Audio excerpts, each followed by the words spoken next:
Who's got the first foot question? Big one. How's camp going? Camp's great. I love camp. Yeah, I could stay here all year, to be honest with you.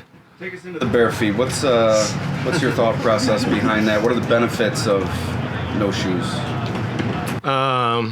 Strength of the foot, strength of the ankle, strength of the knee, release of free electrons from the body, where grounding comes from, so you feel more grounded. You're cleaner, you move faster, you strengthen the whole body so your knee doesn't have to take so much pressure since your ankle's not developed. I don't know, shoes are a tool. You wouldn't walk around with a hammer just because you got to nail something every once in a while. Why do you walk around in shoes just because you might step on something every once in a while? So the feet tells you have a conversation with the feet every day before you wake up. No, the feet have a conversation with me. That's what happens. The feet tell me what the temperature is when I touch the ground outside. The feet will tell me if something's too hot for me to, the same way I eat with my hands, so I can tell how hot the food is. My body will start digesting quicker when I eat barehanded. I walk around barefoot so I can sense the things around me. If I put garlic in a sock and put it on, I can taste the garlic.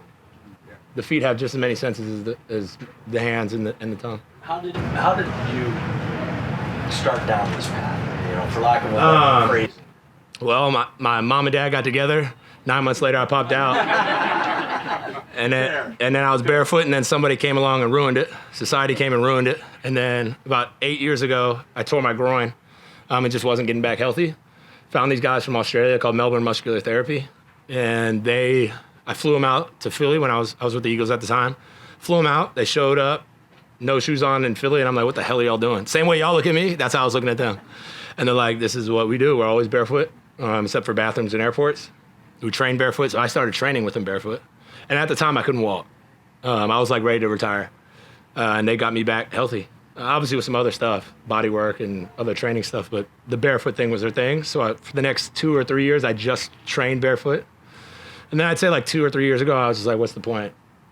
Get rid of the shoes. Would you birth feet first? When I... Feet first? I don't know how I was born. I know I didn't have shoes on though, that's for sure. Would it surprise you that ever since you got here, when we ask other players who their favorite player is, your name, most often than not, has come up ever since maybe March. Like that's the first impression you've made on a lot of people. Will that surprise you? I mean, I'm always honored when my teammates like show that type of respect for me, but I think it's because they want to live vicariously through me. Like deep down, they want to take their shoes off and walk around with shirts that are cut and let their hair do whatever they want and just live life. But they're still in that box, you know. They're not there yet. But no, I always appreciate my teammates and glad I can have that maybe influence on them or whatever it is. I've really enjoyed being a part of this team, and I'm excited for every day that I get the opportunity to be here. Why do you think, as popular as you are among your teammates, why have there been so many stops in your career? I don't know. I think I value myself. I've always bet on myself throughout my career. There's plenty. I mean, I could have. Obviously, I left Philly and went to Miami. I could have stayed in Miami, took less, or took it. Actually, I could have taken more in Miami, but got lesser of a role. But I bet on myself as, hey, I can play receiver in this league, and was able to go to Vegas and show that I could play receiver. I'll always bet on myself. And I know people are like, oh, you're on a 1-year deal. Like, what could go wrong? Well, what could go right? All right. I bet on myself. Shake the dice. If they roll for a 7, then collect my money. What it's like, being out there on the same team with Mitch? It's great. It's like a reunion. Like playing with him, man, because we live 20 minutes from each other. So we've obviously been around each other these last 8 years coming out of college, but still been able to be around each other, which is great. But now to be back on the field, like that connection just instant. Anytime we're in the game together, like we know, when you have that play together for 4 years type of mindset, it clicks right back like we were at Chapel Hill yesterday. You've been around the league, like you said. Is this room right now for the wide receivers a little unique in the fact that it's a lot of new guys, nobody's sort of set in any way? Do you view it that way? I don't know. When I go into training camp, I've viewed this with every team I've been on, and a lot of the older guys, like even Devontae Adams when I was in Vegas, who everybody here knows is one of the best in the business, like you would think I'm guaranteed. But his mindset was, I'm going out to work every day. And he instilled that in me of like, nobody has their spot, not even me. He's making, I don't know, too much money for all of us combined in a year. But he still takes the mindset of I'm earning a job during training camp. Yeah, once the season happens, stuff happens, whatever. But it's the same here. So in my mind, it doesn't matter if guys this is their first year. Everybody here was a 10-year vet on this team. It's training camp. Everybody's competing. We'll find out who's going to be the best. What are your first impressions playing with Josh Allen, catching balls from him? Gunslinger. He's the man. He can sling it.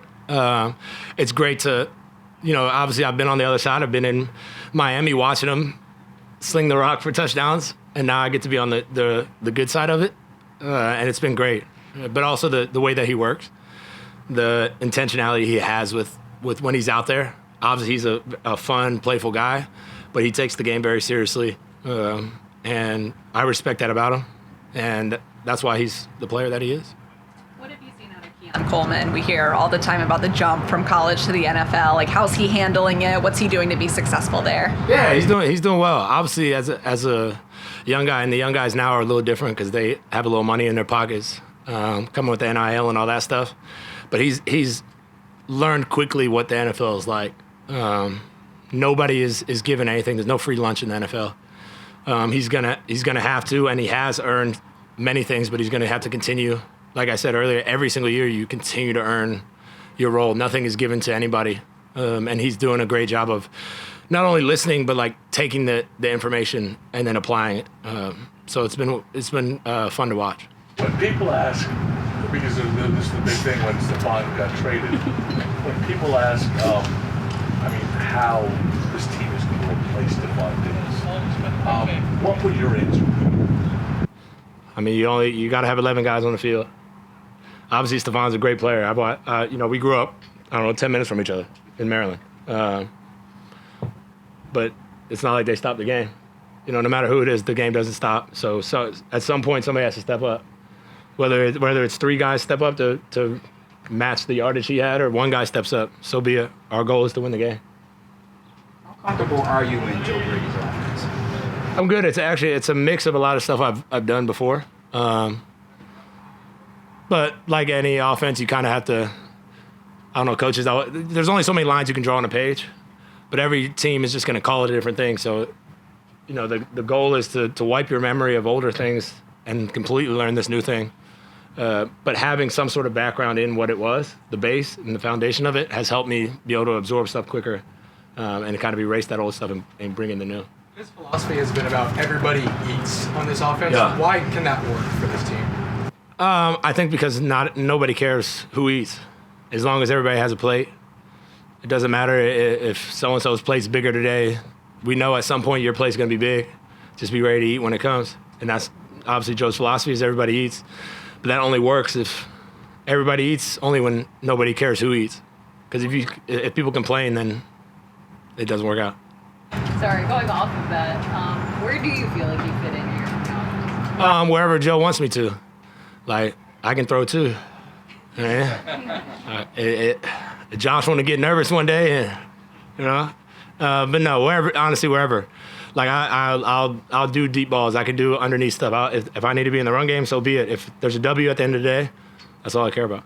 You mentioned too your shirt. Yeah. Cutting. Like, what goes into that? So originally nothing I do is just for the fun of it. As much as it looks, there's always a purpose. When I was in Miami, I used to cut it like this because the ends will take longer to get wet than if I just had a full shirt. So when I was in Miami, the heat is obviously a good bit more. So I would still be able to dry my gloves off.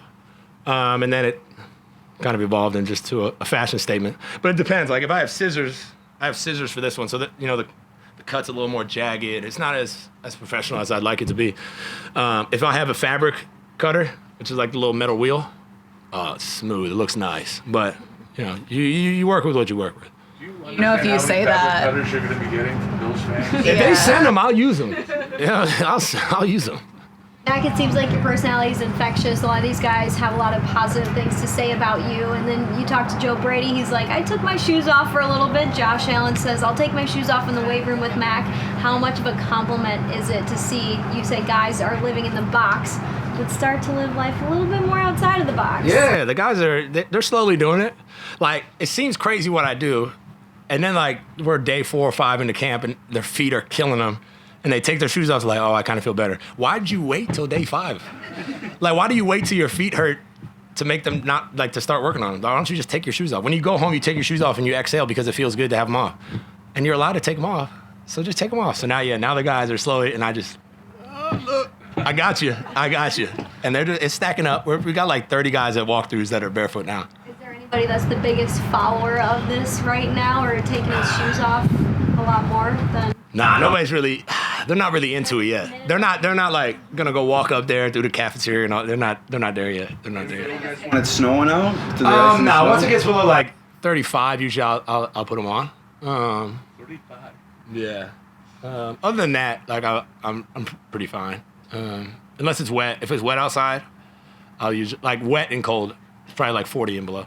Who's the biggest hater? Who's the biggest hater? Yeah. They only hate on me when like I like jab at them or something. They're like, I'll jab, like, you dirty anyways, you don't wear shoes. Like, that's their comeback. Like, okay. Like, when's the last time you washed your shoes? Because I wash my feet every time I walk in a room. And they're like, whoa, but my feet aren't dirty. Oh, okay. That's your best comeback? They all think they're slick, but if that's your best comeback, you'll never beat me. Barefoot Bills? They should be. I mean, Hey, you're already shirtless. You might as well lose one more item. Yeah.